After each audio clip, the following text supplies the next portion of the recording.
안녕하십니까. 특허경영지도사 2023년도 직무교육을 올해 마지막으로 공주대학교에서 실시하고, 마침 또 이렇게 여러 어려움이 있어서 못 오시는 분을 위해서 제가 인터넷으로 그동안에 어떻게 잘 지내셨는지 강의를 해드리겠습니다. 특허경영지도사가 그동안 매년 100명 정도의 자격자를 배출했는데, 저마다 역할을 하시는 분이 계시고, 또 그 역할을 하지 않는, 소위 말해서 장롱 자격증으로 활용하는 분이 있습니다. 그래서 이번에 직무교육에 대해서는 2023년도에 그동안에 자격증을 따신 분이, 직무교육을 신청하신 분들은 대부분 현업에 종사하거나 또는 발명특허나 이런 교육 분야에 계신 분이기 때문에, 이번 직무교육과 함께 특허경영지도사 자격을 영구 부여하는 거로 저희 자격과정협의회에서 했기 때문에 매년 갱신하던 것을 이번 직무교육을 받으신 분들은 자격증이 영구 사용할 수 있도록 하는 것을 아시고, 만약에 이번 직무교육을 받지 않으신 분들은 우리 규정에 따라서, 특허경영지도사 규정에 따라서 내년에 직무교육을 받아야 갱신을 하게 됩니다. 그래서 아직은 이번 직무교육을 받으신 분에 한해서만 자격증 영구 부여함을 알려드리고요. 그동안에 하신 일과 현재 상황 여러 가지에 대해서 말씀을 드리겠습니다. 저희 특허경영지도사는 아시다시피 이런 변리사나 또는 기타 이하 자격증과는 좀 다릅니다. 대한변리사협회에 변리사가 한 10,000명 정도가 되는데, 실제 운영하는 사람은 한 4,000명 정도만 지금 자격을 가지고 현업에 종사하고 계시고, 나머지 한 6,000명 정도는 말 그대로 장롱 변리사를 사용하지 않고 있습니다. 근간에 이제 국가 여러 가지 문제점으로 공인중개사도 한 달에 한 1,000명씩 자격증을 반납한다고 하는데, 그만큼 가치 있는 특허경영지도사가 되기 위해서는 우리가 이 발명이나 특허 또는 이 지식재산, 산업재산에 대해서 남들보다 많이 알아야 회사에서는 직무발명 담당을 할 수가 있고, 또 IP 전문가로서 또 앞으로 ESG 경영이나 아시아 로아스 인증에 대해서도 아마 여러분들이 함께 할 수 있는 기회가 있을 겁니다. 그래서 특허경영지도사의 원래 목적이 이런 창업 환경이나 기타 이제 변리사에 할 수 없는 지식재산 전문가를 양성해서 그분들이 기본적인 기업이 성장하도록 또는 글로벌 기업으로 하도록 우리가 특허 경영을 지원하는 거로, 특허 발명이나 특허 기술, 또 특허 경영 또는 특허 기술 평가, 디자인, 가치, 브랜드 개발 이런 거를 좀 지원해 줬는데, 아무튼 오늘 직무교육을 받으시는 자격자분들께서는 그동안에 열심히 해주셔서 네트워크가 형성되어 있고, 내년부터는 좀 더 좋은 일이 있을 거라고 저는 생각합니다. 특허경영 지도사의 역할 중 특허경영의 목적이 우리가 아이디어 창조라든가 산업재산권에 대한 그런 기본 과정, 또는 기술 인증, 사업화 평가, 또는 이제 마케팅에서 CSG, 요즘에 화두가 되는 ESG라든가 환경 문제에 대두되죠. 그래서 거기까지는 저희가 옵션으로 강의를 해드리는 거고, 가장 기본적인 부분이 기업에 있어서 기술평가라든가 특허를 통해서 기업이 성장하는데 주춧돌이 되는 그런 역할을 하는 것이 바로 특허경영지도사임을 알아주시고요. 또는 우리 한국대학발명협회 홈페이지 인벤트 21입니다. 자막이 나가고 있습니다. 여기에 들어오시면은 기본적인 정보라든가 특허경영지도사 지침서를 다운받게 되어 있으니까 반드시 다운을 받으셔서 활용하시기 바랍니다.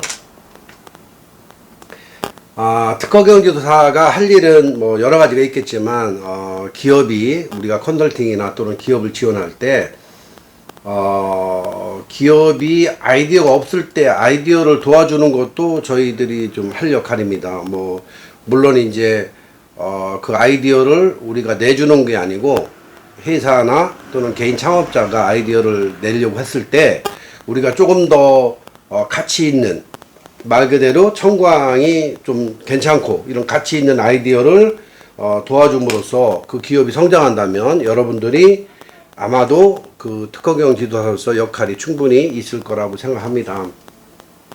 저희 한국대학발명협회는 이제 그 교육부에서 우리가 진정한 그 봉사단체면서 아이디어를 실용화 사업하는 교육을 해오고 있고요. 그 아이디어 실용화 사업 교육에 대해서 우리가 뭐라 그럴까요? 그동안에 우리 기업 경영을 보면 가장 늦게 망하는 기업이 성공한다는 어느 CEO의 이야기처럼 이 생존 경쟁에서 이 살아남는 거는 이 뭐 강하다고 뭐 무슨 싸움을 잘해서 살아남는 게 아니고 또 이 변화에 그 잘 적응해서 그걸 이겨나가는 사람이 진짜 그 훌륭한 사업가고 경영자라고 생각합니다. 요즘에 무슨 영화 같은 거를 보면은 영화에서도 현 시대에 맞게끔 현 시대에 맞는 그런 그 플랫폼을 만들어서 많은 학생들이나 많은 경영인들이 볼 수 있게 만들고 있는데 그게 바로 이제 그동안에 해온 것도 중요하지만 앞으로 미래에 변화하는데 어떻게 적응하느냐 이게 중요한 겁니다.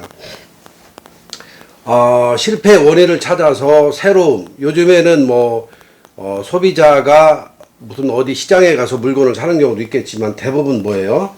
그 니즈, 소비자가 원하는 걸 빠르게 만들어서 판매를 하고 또 그런 그 소비자 중심주의, 어떻게 말하면은 우리가 그 블루오션이 있고 또는 레드오션이 있겠지만 블루오션에 한 단계 더 업그레이드한 그런 정책과 경영을 많이 하고 있죠.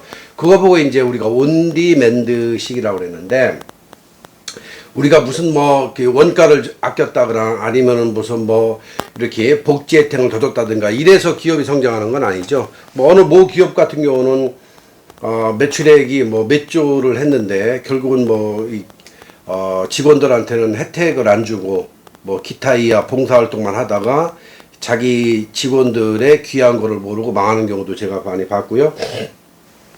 중요한 부분이 이제 특허 경영에서는 특허 가지고 기업을 경영하면서 가치 있는 내실 있는 평가를 하겠지만 온디맨드 시대에는 반드시 소유자가 말하자면 니즈가 있는 상품을 만들어서 또는 빠르게 옛날로 말하면은 짜장면 시키신 분 하면은 배달이 빨리 되듯이 그런 분이 영원한 승자가 된다 하는 거를 알아주시고 또 여러분들이 컨설팅 할 때 도움을 주셔야 됩니다. 협업 전략에 대해서 말씀드리겠습니다. 저는 이순신의 몽골 칸의 전략을 좀 많이 활용을 하는데, 아마 여러분들도 느꼈지만은 기업에 가서 이렇게 이야기를 할 때 보면은, 오너가 자기 위주로 경영을 했을 경우와 또는 이렇게 직원들이나 임직원들과 협업을 했을 때 또는 기업과 소비자와 함께 협업했을 때의 경영 패턴이 좀 틀릴 겁니다.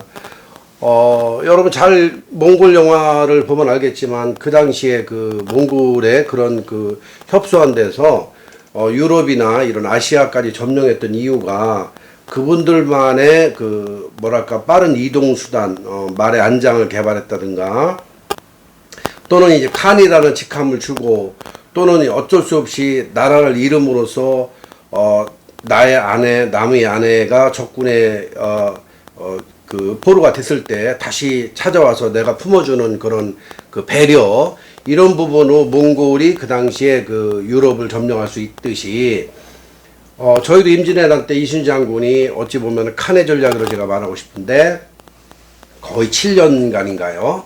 이런 전쟁을 하면서 일본에는 수군이라고 표현해야 되나요? 일본에는 이제 군함 가지고 막 전쟁에 두르고 있었고 저희 나라는 아시다시피 뒤에 등에만 수군이라고 했지 사실은 농부나 마찬가지였죠. 그런 이제 군함이 아닌 통통배 가지고 전쟁을 했는데 그 전략이 그 웃돌목이라는 데서 그 전략이 맞았던 이유가 우리는 비록 통통배밖에 없었지만은 그 일본의 적군들을 끌어들여서 거기서 이렇게 토네이도 일어서 일본 배를 이길 수 있었던 그런 끌고 당기는 하자면 영업 전략이겠죠. 그런 전략을 잘했다고 저는 보고 있고요.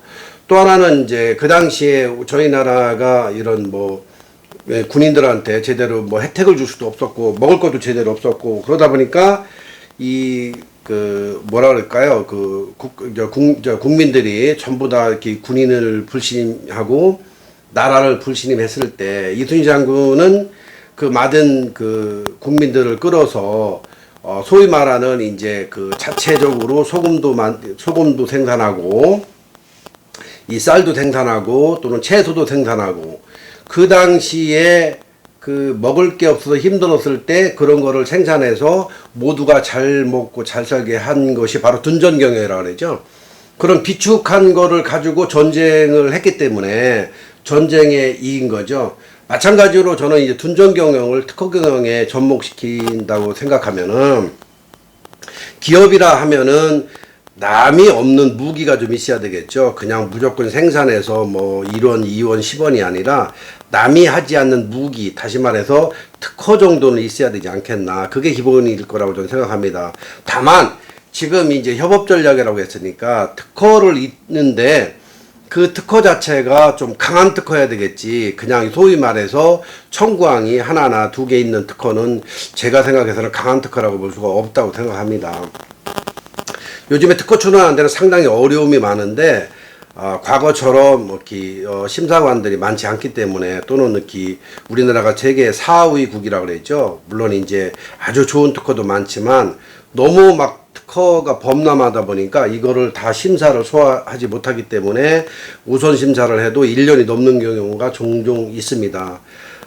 이순신 장군이 칸의 경영을 했듯이 과거의 둔전 경영이라는 것을 바로 기업에서 특허 경영을 접목한다면 얼마나 우리 기업이 성장하는 데 도움이 될까 저는 이렇게 여러분들한테 말씀을 드리고 싶고요.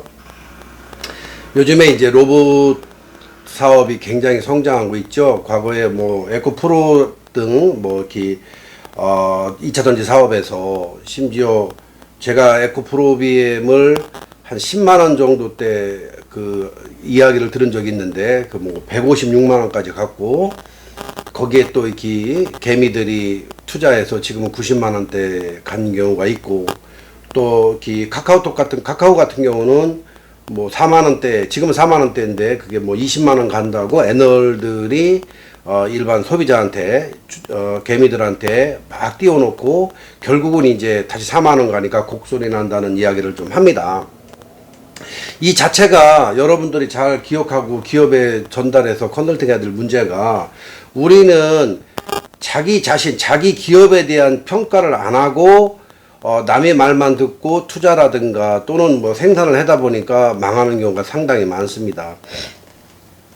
얼마 전에 모 건설회사가 대우산업개발이라고 그러죠. 그래도 우리나라 그 시공순위, 그 이안이라는 브랜드 가지고 굉장히 그 시공순위도 높았고 매출액도 뭐 5천억, 1조, 뭐 2조 했던 회사인데 회사가 이제 그 워크아웃이고 지금은 이제 굉장히 어려움에 처했고 대표이사가 구속되기 일보 직전까지 간 이유가 뭐냐면은 자, 이안이라는 브랜드 가지고 대우산업개발이 건설회사로서 명성을 얻고 있었어야 되는데 코로나 당시에 이런 소기업이 하는 마스크 생산에 뛰어드는 거예요. 거기다 돈을 뭐 400억인가 500억을 투자해가지고 그러다 보니까 회사가 이런 동맥경화난 거죠. 기업경. 그래서 마스크 산업이 무너지니까 바로 대우산업개발이 무너지는 그런 경향이 있듯이 우리는 이제 2차 산업에서 기업들이 이제 평가 가치가 얼마큼 나올 것이냐 중요한데 또 이렇게